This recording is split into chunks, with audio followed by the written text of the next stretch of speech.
안녕하세요. 오늘은 은퇴 준비 이야기를 나눠보려 해요. 요즘 우리 주변을 돌아보면 언제 그랬냐는 듯 은퇴가 훌쩍 다가와 있는 모습을 볼 때가 많잖아요.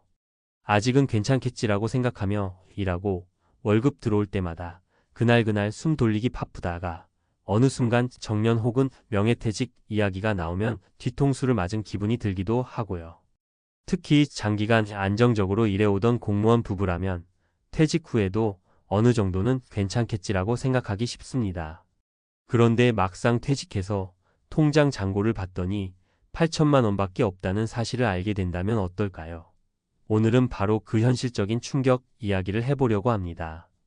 사실 공무원 부부라면 대부분 연금을 어느 정도 기대하고 계실 거예요.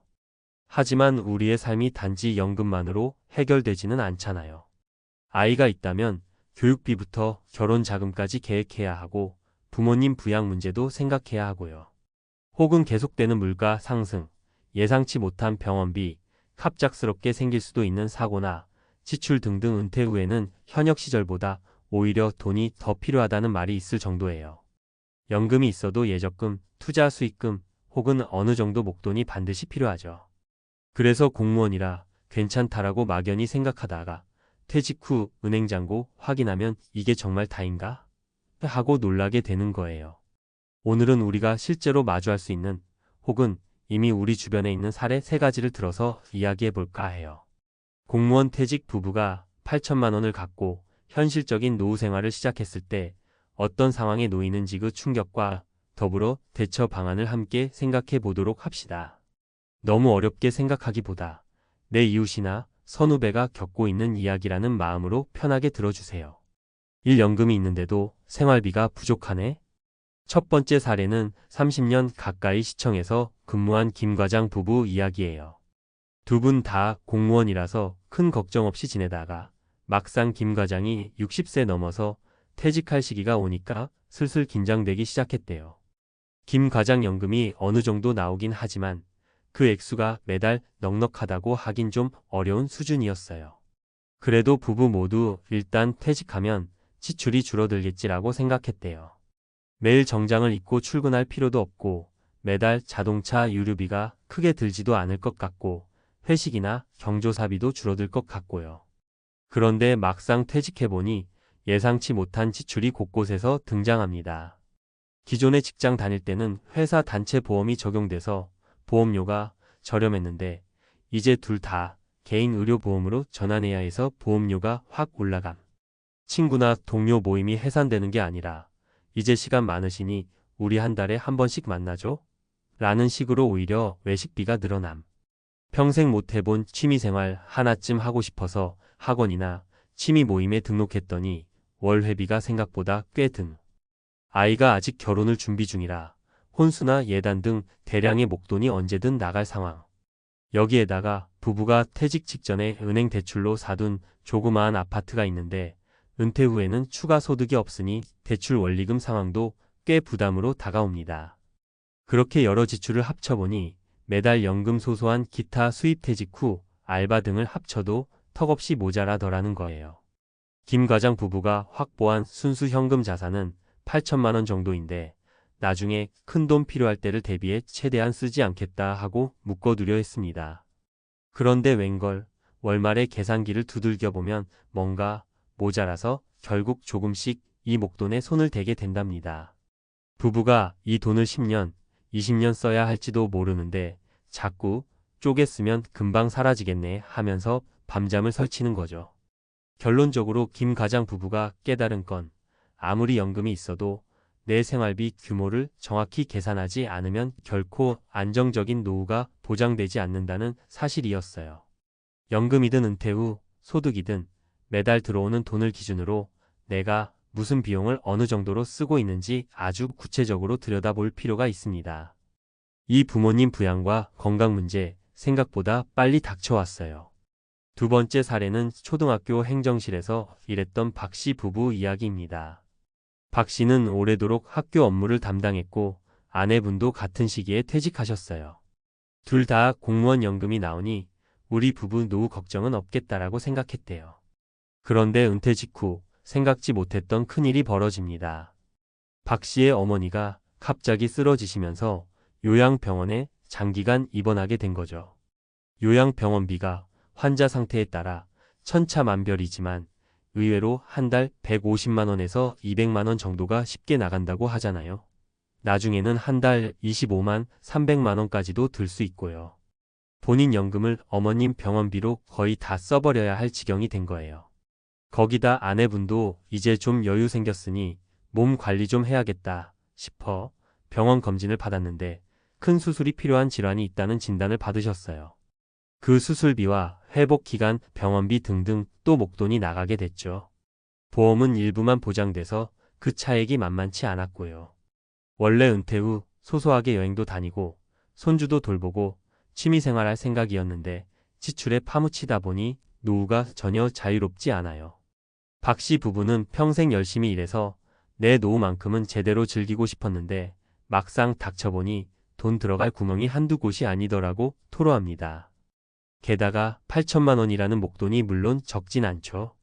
하지만 요양병원비나 큰 수술 혹은 자녀 문제까지 겹쳐버리면 이 돈도 쉽게 사라져 버릴 수 있는 규모거든요.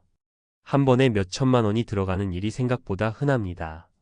박 씨 부부의 결론은 내 몸 상태나 가족의 건강 문제, 부모님 부양 등은 언제든 갑자기 찾아올 수 있으니 은퇴 전에 이 부분을 꼼꼼히 대비해야 한다였어요. 저축이나 보험, 그리고 제2의 소득원을 미리 마련해 두는 게 매우 중요하다는 걸 뼈저리게 깨달았다죠. 3. 자산 관리를 놓쳤더니 더 일하고 싶어도 일자리가 없네요. 세 번째 사례는 구청에서 근무했던 이 팀장 부부입니다. 이 팀장은 은퇴하자마자 편하게 농가주택을 얻어 귀촌 생활을 해보고 싶다는 꿈이 있었대요. 아내분도 시골 내려가서 텃밭 가꾸고 한적하게 살면 좋겠다고 동의해 주셨고요. 그래서 부부가 큰맘 먹고 지방에 시골집을 매입하려고 했어요. 퇴직금과 함께 모아둔 돈 대부분을 집 매입과 리모델링에 쏟아부었습니다. 시골이라 땅값이 싸다곤 하지만 막상 집을 손보려니 예상보다 훨씬 돈이 많이 들었거든요. 그렇게 모든 과정을 끝내고 나니 현금으로 남은 돈이 고작 8천만 원 정도밖에 안 남았어요.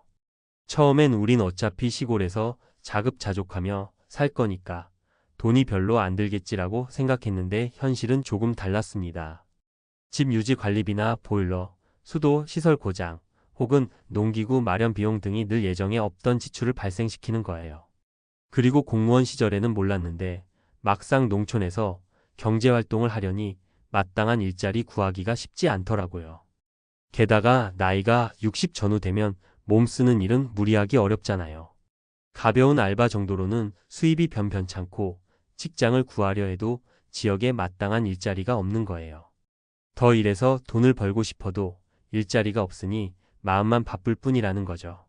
시골 생활이 로망이었던 건 분명 맞지만 실제로 부부가 살다 보니 목돈은 점점 깎여 나가고 새로운 소득원은 제대로 구하지 못한 채로 답답함이 커져만 갔습니다. 결국 남은 8천만 원은 어떻게든 불려야 하는데 나이 들어서 새로운 투자나 사업을 시작하기가 만만치 않잖아요. 농사라도 제대로 지어볼까? 하고 작물을 심어봤는데 날씨나 농산물 가격 변동으로 손해만 보는 경우도 많고요. 결국 이 팀장 부부는 시골에 내려가기 전에 도시에서 5년이든 10년이든 더 일할 수 있는 방법을 찾아서 자산을 좀 더 불려놓았어야 했다라고 고백합니다. 은퇴 직후에 꿈을 좇는 것도 좋지만 최소한의 안정 자산을 확보하거나 새로운 일자리 수입을 만들 수 있는 루트를 준비했어야 한다는 거죠. 은퇴 후 자산 8천만 원, 우리에게 주는 교훈. 위 세 가지 사례는 각각 상황은 다르지만 결국 공통점은 내가 예상하지 못했던 지출과 장애물이 은퇴 후에 생각보다 빨리 크게 찾아온다는 거예요. 그리고 대부분 내가 평생 공무원으로 일했으니 그래도 남들보단 좀 여유롭지 않을까? 라는 막연한 믿음이 있었는데 실제로 퇴직 후 통장 잔액과 월 지출, 그리고 주변 상황을 맞닥뜨리고 나니 생각보다 훨씬 힘들다는 현실을 깨닫게 되는 거죠. 그렇다면 어떻게 해야 할까요? 소득 지출 구조를 미리 파악하기 연금이든 퇴직금이든 확실하게 금액을 확인하고 퇴직 후 내가 예상하는 지출 항목을 구체적으로 적어보는 습관이 중요해요. 막연히 생활비가 아니라 항목별로 보험료, 식비, 교통비, 의료비, 취미활동비, 경조사비, 부모님 용돈 등 나눠서 월 평균 지출이 얼마인지 파악해야 합니다.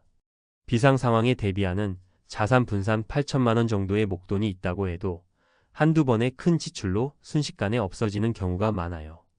따라서 예적금, 보험, 투자 상품 등 여러 형태로 분산해두고 갑작스러운 의료비나 자녀 결혼 자금이 필요할 때는 어떻게 할지를 미리 정해둬야 해요.